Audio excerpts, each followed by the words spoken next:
As-tu déjà remarqué à quel point la vie semble plus claire lorsque tu es en paix avec toi-même? Quand ton esprit est calme, tu n'as pas besoin de forcer quoi que ce soit. Tes actions deviennent plus naturelles et les résultats inévitables. C'est comme si le monde commençait à travailler en ta faveur sans effort. Mais le problème, c'est qu'on passe notre vie à essayer de serrer les boulons de notre propre existence en pensant que le contrôle est la clé de l'équilibre. Mais ce n'est pas le cas. Le véritable pouvoir réside dans le fait de lâcher prise, d'arrêter d'essayer de contrôler ce qui est hors de ta portée et de concentrer ton énergie sur ce que tu peux réellement changer. Je veux te montrer comment le stoïcisme peut t'aider à atteindre cette clarté.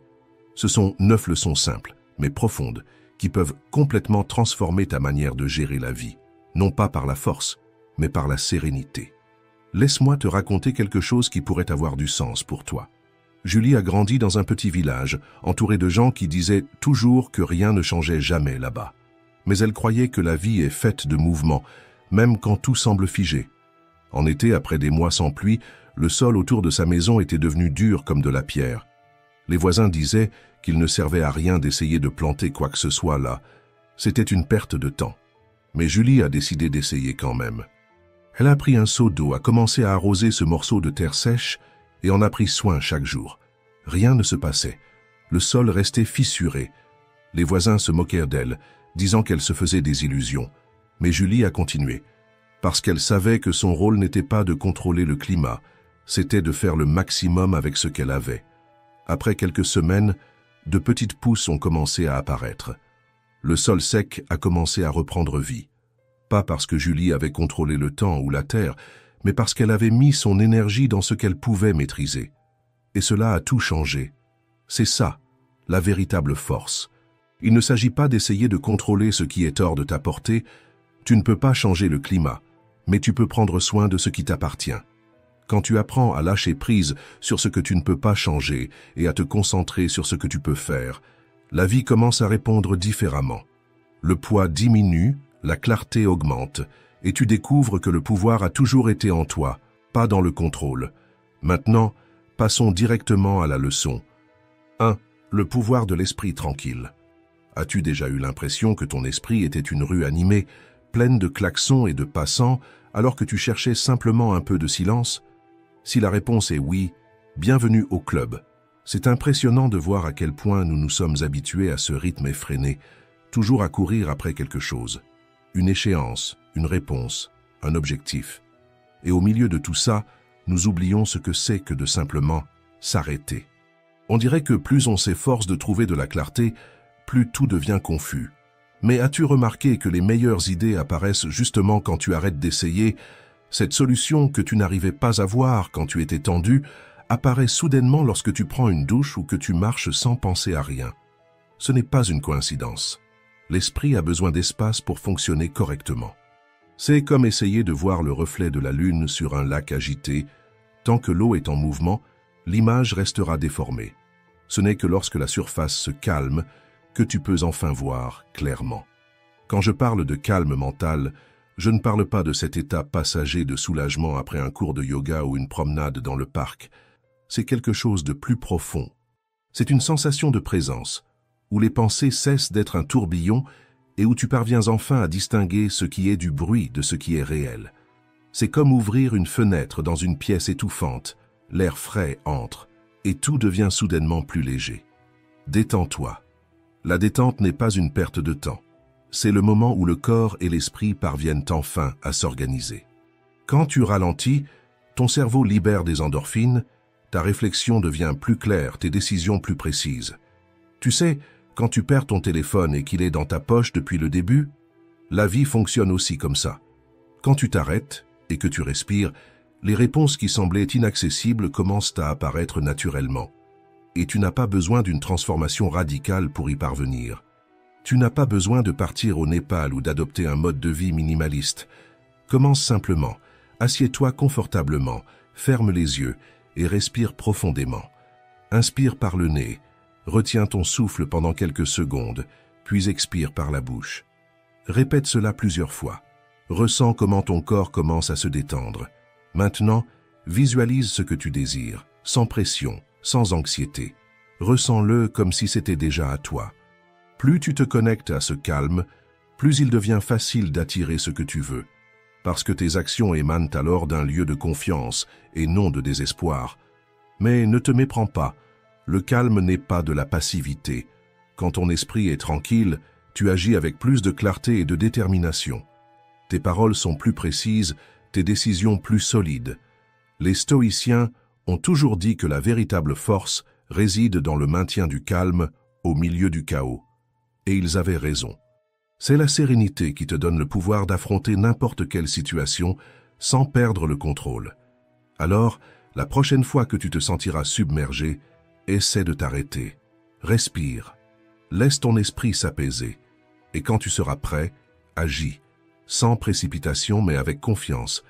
Parce que la véritable force ne réside pas dans le fait de courir après les choses, mais dans le fait de leur permettre de venir à toi, au bon rythme. C'est dans le silence que tu trouves ta véritable force. 2. Laisse couler. L'art de lâcher prise.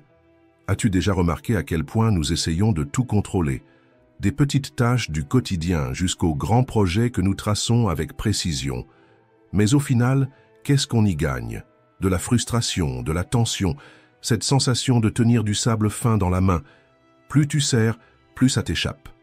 La vérité est simple, tu ne contrôles pas le monde. Et essayer de forcer ce qui n'est pas à ta portée ne fera que t'épuiser. Parfois, le mieux que tu puisses faire, c'est respirer profondément et laisser les choses suivre leur cours naturel. Pense à ce moment où tu essaies d'ouvrir un pot avec un couvercle bloqué. Tu tournes, tu forces, jusqu'à ce que ta main commence à te faire mal. Puis quelqu'un arrive, prend le pot, donne une petite tape sur le côté et le couvercle s'ouvre sans effort. La vie, c'est pareil. Quand tu arrêtes d'essayer de tout contrôler par la force brute et que tu apprends à faire confiance au rythme naturel des choses, tout commence à s'écouler plus facilement. Lâcher prise, ce n'est pas la même chose qu'abandonner. C'est comprendre que ton rôle est de faire de ton mieux, sans porter le poids de ce qui échappe à ton contrôle. As-tu déjà essayé de contrôler le comportement de quelqu'un? Convaincre un ami de changer, faire en sorte qu'une personne t'apprécie, ou espérer que quelqu'un agisse comme tu le souhaites? C'est comme essayer de retenir de l'eau avec tes mains. Impossible. Personne ne change parce que tu le veux. Personne n'agira en suivant ton scénario intérieur. Alors, pourquoi t'acharner? Plutôt que d'essayer de façonner les autres à ton goût, accepte-les tels qu'ils sont. Invite ton ami à sortir, mais s'il ne veut pas, ce n'est pas grave. Fais quelque chose de sympa de ton côté ou avec une autre personne. Quand tu cesses d'essayer de contrôler le comportement des autres, la relation devient plus légère, parce que le poids de l'attente disparaît. Apprendre à accepter est un exercice quotidien, et ça n'a pas besoin d'être compliqué. Tu sais, quand tu es dans un embouteillage et que la voiture devant toi n'avance pas, plutôt que de t'énerver, mets une musique que tu aimes, regarde le ciel, respire, accepte le rythme des choses, ou quand tu es dans une longue file d'attente, au lieu de râler, profite de ce moment pour réorganiser tes pensées ou simplement rester en silence. Quand tu arrêtes de lutter contre ce que tu ne peux pas changer, tu découvres que la paix ne réside pas dans le contrôle. Elle réside dans le fait de ne pas en avoir besoin. Accepter le rythme de la vie, c'est comme apprendre à nager. Au début, tu te débats, tu as l'impression de couler, tu te crispes. Mais une fois que tu trouves le bon rythme, tu te détends et tu réalises que flotter est plus facile que tu ne le pensais. Le courant de la vie, c'est ça, parfois calme, parfois turbulent. Mais quand tu cesses de ramer à contre-courant, tu commences à apprécier le voyage. Lâcher prise ne signifie pas rester immobile. Cela signifie agir avec confiance dans ce que tu peux faire et libérer ce qui est hors de ta portée. La vie a son propre rythme, tu as juste besoin d'arrêter de lutter contre lui. Alors, la prochaine fois que tu auras l'impression de forcer trop fort, respire profondément et laisse couler. Parfois, le meilleur chemin est simplement de laisser les choses arriver. 3. La gratitude est le chemin. Tu as déjà traversé cette phase où il semble que rien ne fonctionne. Tu es assis là, avec ton téléphone à la main, après une journée épuisante, en te demandant quand les choses vont enfin s'améliorer. Et si je te disais que la clé pour attirer tout ce que tu désires est bien plus proche que tu ne l'imagines? Ce n'est pas de la magie, ni une astuce bon marché, c'est la puissance de la gratitude. Et avant que tu ne penses que c'est juste un autre cliché de développement personnel, laisse-moi t'expliquer ça d'une manière simple et directe. Tu connais ce copain qui se plaint toujours de la vie, toujours en train de parler des problèmes, de ce qui manque, des opportunités perdues. On dirait qu'il porte en permanence un poids sur ses épaules, non? Maintenant, pense à quelqu'un qui, même en affrontant des défis, parvient à voir quelque chose de bon dans chaque situation. Un moment de calme, une bonne conversation ou même ce café chaud après une journée difficile. Laquelle de ces deux personnes, selon toi, est la plus ouverte à recevoir de bonnes choses? Ce sur quoi tu te concentres grandit.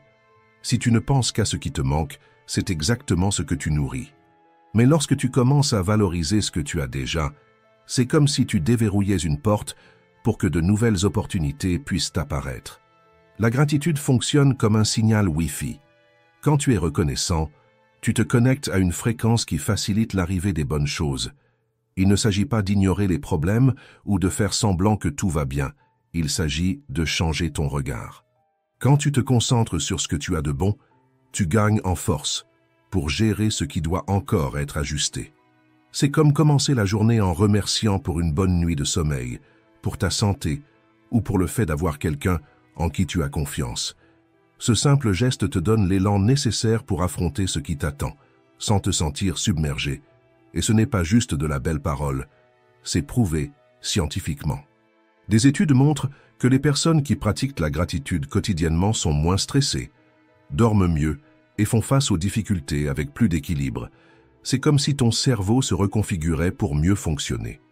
Quand tu commences ta journée en pensant à 3 choses pour lesquelles tu es reconnaissant, le silence du matin, l'odeur du café frais, ou même un message de quelqu'un qui tient à toi, tu entraînes ton esprit à remarquer ce qu'il y a de bon dans la vie.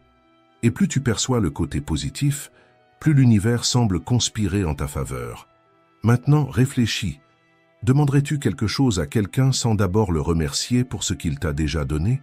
Bien sûr que non. La vie fonctionne de la même manière.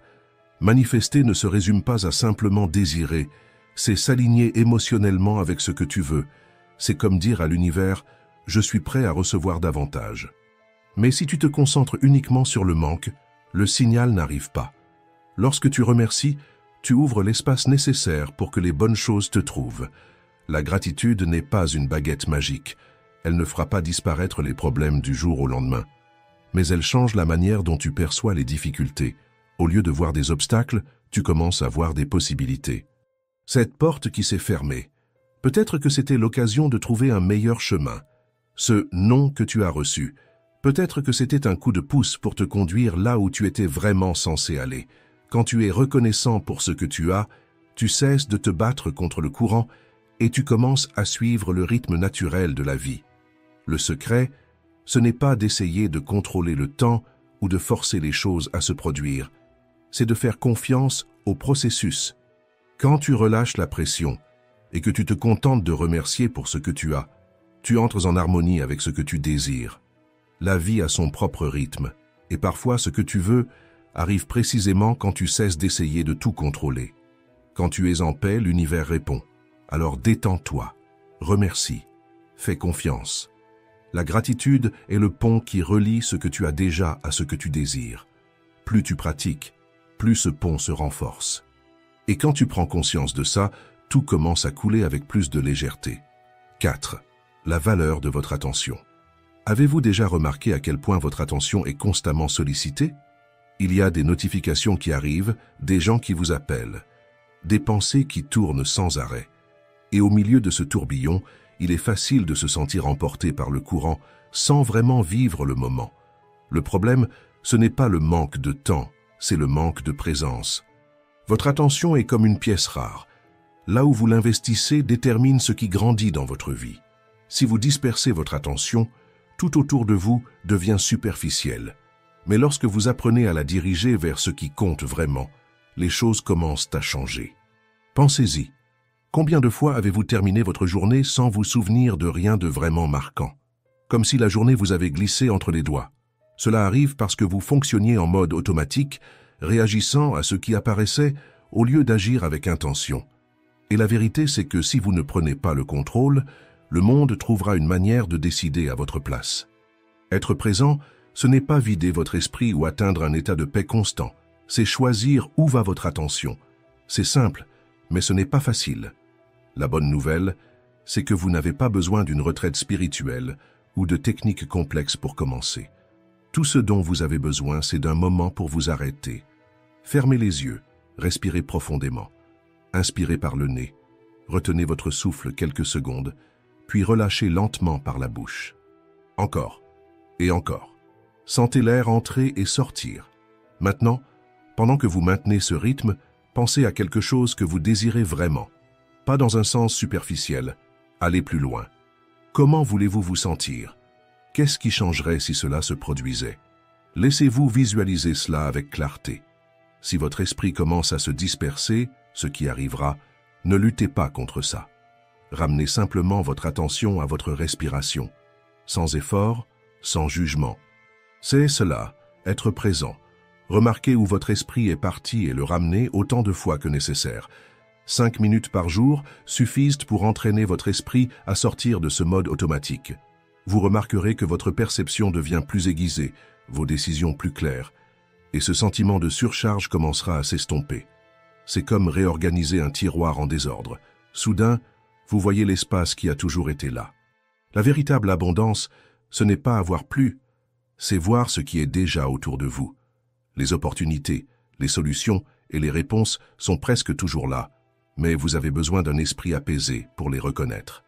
Et cette clarté ne vient que lorsque vous apprenez à diriger votre attention. Commencez petit, respirez, concentrez-vous et laissez le reste se faire au bon moment. 5. Crée ta routine stoïcienne. Tu sais ce moment où le réveil sonne et que la première envie est de se réfugier sous la couette et d'oublier le monde? Tout le monde a déjà ressenti ça.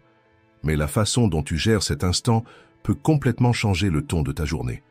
Il ne s'agit pas de se lever à 5 heures du matin ou de suivre une liste interminable d'habitudes miracles. Il s'agit de commencer la journée avec intention, sans tomber dans le pilote automatique. Pense avec moi. Si tu te réveilles déjà pressé en vérifiant tes messages et en courant pour te préparer, ton cerveau passe immédiatement en mode survie. Tout devient une question d'éteindre des incendies, sans espace pour la clarté ou le calme. Maintenant, si tu prends 5 ou 10 minutes pour respirer, te connecter à ce qui compte vraiment et préparer ton esprit, tu changes le rythme du jeu. C'est comme avoir un champ de bataille organisé avant d'entrer dans le combat. La première chose, c'est de commencer simplement. Au lieu de courir directement au travail ou vers tes obligations, essaie de prendre ton café tranquillement. Assieds-toi 1 minute, regarde par la fenêtre, ressens l'odeur, le goût. Cela peut sembler peu, mais ce moment de présence te place dans un état d'esprit différent. Tu n'es pas seulement en train de réagir à la journée, tu es en train de la commencer sous ton contrôle. Une autre chose puissante est de visualiser ta journée. Pas seulement ce que tu veux accomplir, mais aussi comment tu veux te sentir en le faisant. Ferme les yeux un instant et imagine-toi en train de gérer les défis avec confiance, en prenant des décisions avec clarté, en savourant les petites victoires. Ton cerveau est une machine puissante. Si tu le programmes pour réussir dès le matin, tu prends déjà une longueur d'avance. La gratitude est aussi une clé essentielle, et il n'est pas nécessaire que ce soit quelque chose de grandiose. Pense à 3 choses simples pour lesquelles tu es reconnaissant. L'odeur du café, le confort de ton lit, un message d'une personne chère. Cela déplace le focus du manque vers l'abondance. Lorsque tu entraînes ton esprit à voir ce qui est déjà bon dans ta vie, il devient plus facile d'attirer encore plus de positif. Et bouge ton corps. Il ne s'agit pas de courir 10 km ou de faire une séance complète de yoga. Lève-toi, étire-toi, mets de la musique et bouge ton corps pendant 2 minutes. Le mouvement génère de l'énergie. La sensation d'un corps éveillé, d'un esprit clair et d'un cœur qui bat plus vite est l'un des moyens les plus rapides de changer ton état émotionnel. Ta matinée est ton reset quotidien. Si tu commences ta journée en réagissant au monde, le reste des heures suivra ce rythme désordonné. Mais si tu crées un petit espace de contrôle et d'intention dès le matin, tu passeras le reste de la journée avec plus de clarté, plus de force et plus de concentration. Comme le dit Brian Tracy, si tu ne commences pas à construire tes rêves aujourd'hui, demain tu seras au même endroit qu'hier. La différence ne réside pas dans la création d'une routine parfaite, elle réside dans la création d'un matin qui te renforce. Qui te donne le sentiment que tu es en contrôle et pas simplement en train de survivre à une journée de plus. 6. Manifeste tes rêves pendant que tu dors. As-tu déjà remarqué comment ton esprit change dans les minutes qui précèdent le sommeil? Cette sensation d'être à moitié éveillé, à moitié en train de rêver, est plus puissante qu'il n'y paraît. C'est comme si, à ce moment précis, ton esprit devenait plus souple, plus réceptif pour réorganiser les pensées et absorber ce qui compte vraiment. Mais pour que cela se produise, tu dois laisser de l'espace à ton esprit pour respirer. Essayer de t'endormir en portant le poids des préoccupations de la journée, c'est comme essayer de remplir un verre déjà plein. L'excès ne fait que déborder. Au lieu de te coucher avec la tête pleine, ralentis. Ferme les yeux. Laisse derrière toi ce qui ne te sert plus. Dormir n'est pas seulement une question de repos physique, c'est offrir à ton esprit le temps de réorganiser les pièces du puzzle. Lorsque tu fermes les yeux et relâches la tension accumulée, c'est comme si tu créais un espace intérieur pour que de nouvelles idées et solutions émergent. Mais si tu te couches en revivant chaque problème, ton esprit reste prisonnier de ce cycle. À la place, avant de t'endormir, imagine quelque chose de simple mais de positif. Cela pourrait être l'odeur du café le matin, une conversation tranquille ou la sensation de traverser ta journée avec plus de légèreté. Quand tu alignes tes pensées avec ce que tu désires, ton esprit commence à travailler pour t'emmener dans cette direction, même pendant que tu dors. Pendant le sommeil profond, en particulier pendant la phase REM, ton cerveau est loin d'être inactif. Il est en pleine activité, organisant les souvenirs, traitant les émotions et te préparant pour le jour suivant. C'est comme si ton esprit était dans une salle de contrôle, ajustant les détails pour que tu puisses repartir sur de bonnes bases. Alors, pourquoi ne pas l'aider dans ce processus? Avant de dormir, écris ce que tu veux accomplir, même si cela semble simple ou insignifiant. Lorsque tu poses ton intention sur le papier, tu dis à ton cerveau ce qui est important. Créer un rituel nocturne fonctionne également. Éteins ton téléphone, écoute une musique apaisante, bois une tisane chaude.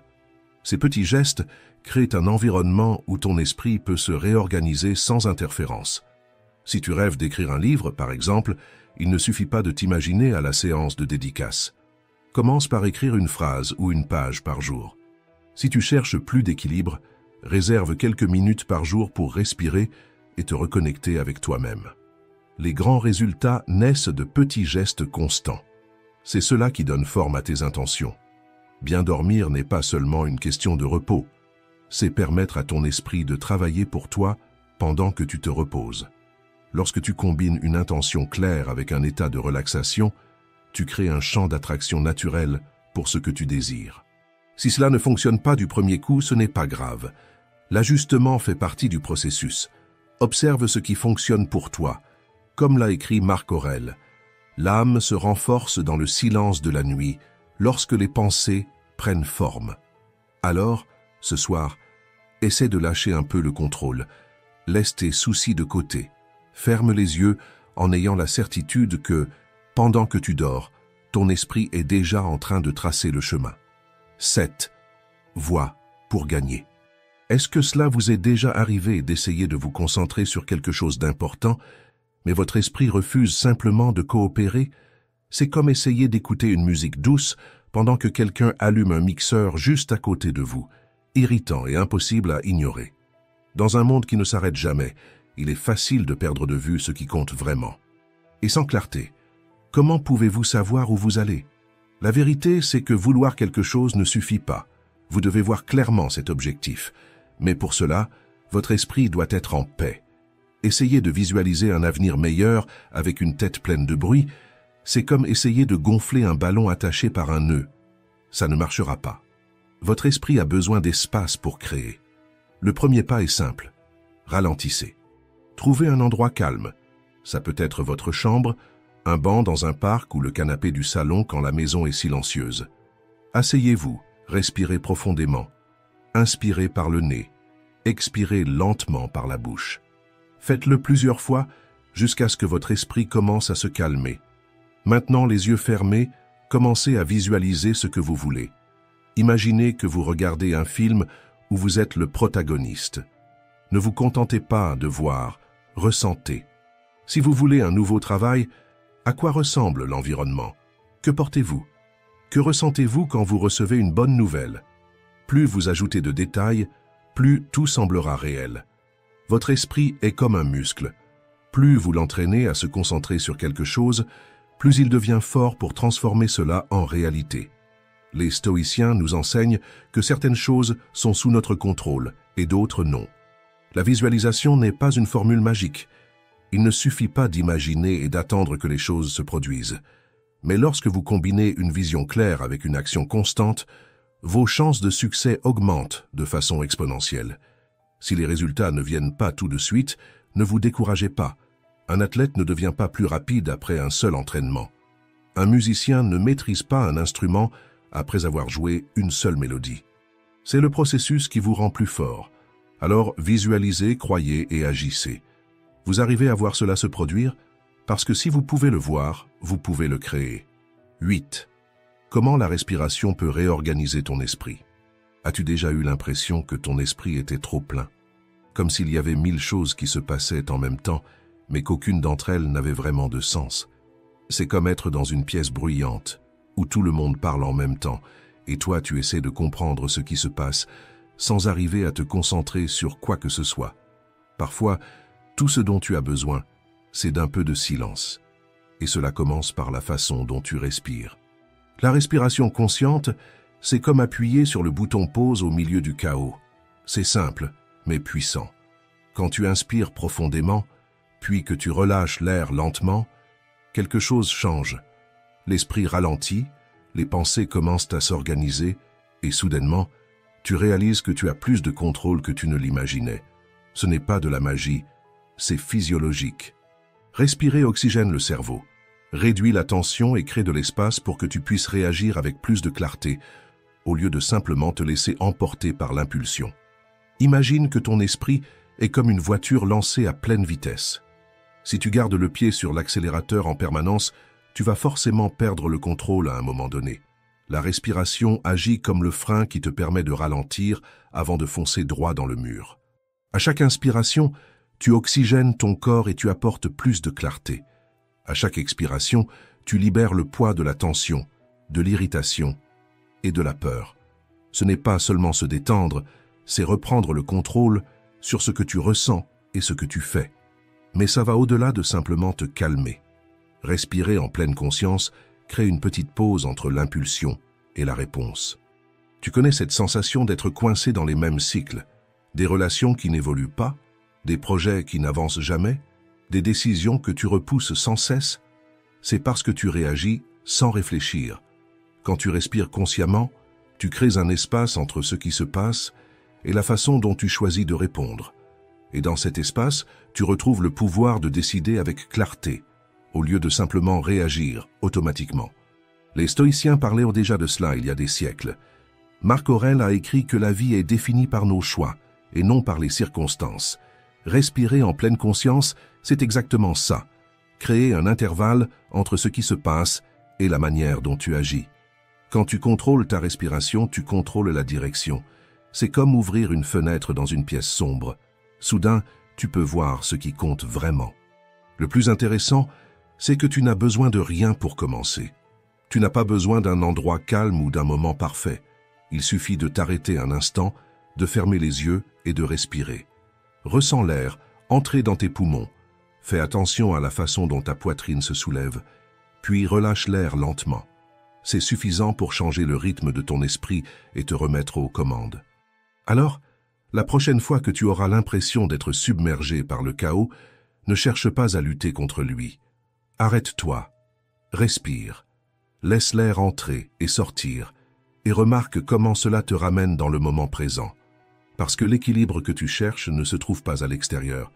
Il commence à l'intérieur, par quelque chose d'aussi simple qu'une respiration. 9. Le silence est un pouvoir. As-tu déjà remarqué à quel point il est difficile d'entendre ses propres pensées de nos jours? Il y a du bruit en permanence. Notifications, circulation, conversation, exigences. On dirait que le silence est devenu un luxe. Et le pire, c'est que même quand tu parviens enfin à trouver un moment de paix, ton esprit continue de tourner sans arrêt. C'est comme si le bruit s'était installé à l'intérieur de toi.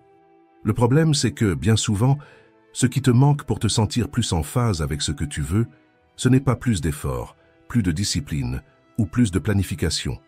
C'est le silence. Pas ce silence gênant quand la conversation s'arrête, mais ce type de silence qui te connecte à ce qui compte vraiment.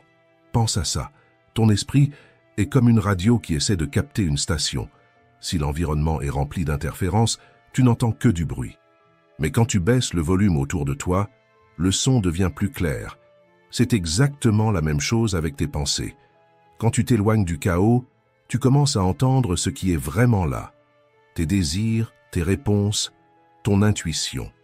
Il ne s'agit pas de se couper du monde ou de devenir un maître en méditation. Il s'agit de créer de petits moments de silence. S'asseoir dans un endroit calme, fermer les yeux et simplement respirer.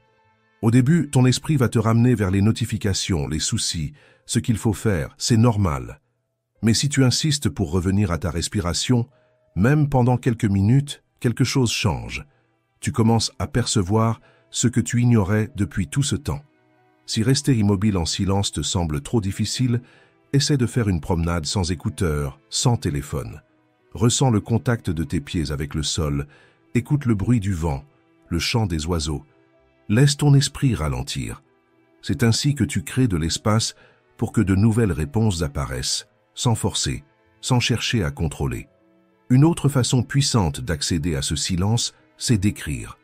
Mettre tes pensées sur le papier, c'est comme ranger un tiroir en désordre. Quand tu vois tout ce qui est là, il devient plus facile de décider ce que tu veux garder et ce que tu veux laisser partir. Écris sans filtre, sans jugement, vide simplement ton esprit. Beaucoup de réponses que tu cherches apparaîtront quand tu cesseras d'essayer de tout comprendre d'un coup. Le plus difficile, ce n'est pas de trouver le silence, c'est d'accepter ce qui vient après. Parce que le silence révèle ce que tu essaies d'éviter. Les insécurités, les doutes, les peurs. Mais c'est là que réside le véritable pouvoir. Quand tu arrêtes de fuir et que tu observes simplement ce qui se passe, sans essayer de résoudre ou de contrôler, le chaos intérieur commence à s'apaiser. La clarté vient quand tu apprends à ne pas résister. Tu n'as pas besoin d'attendre un signe de l'univers pour agir. Te connecter au silence, c'est avoir suffisamment confiance en toi pour faire le prochain pas, même sans toutes les réponses. Épicure a dit, ce n'est pas ce qui t'arrive qui définit ta vie, mais la manière dont tu y réagis. Quand tu réagis avec calme et clarté, tout commence à s'aligner. Alors, la prochaine fois que le bruit de la vie commence à t'étouffer, ne cherche pas plus de distraction. Arrête-toi, respire, écoute le silence. Parce que c'est là que tu trouveras ce que tu cherchais depuis toujours. Si vous êtes arrivé jusqu'ici, commentez, courage stoïcien, et merci d'avoir regardé.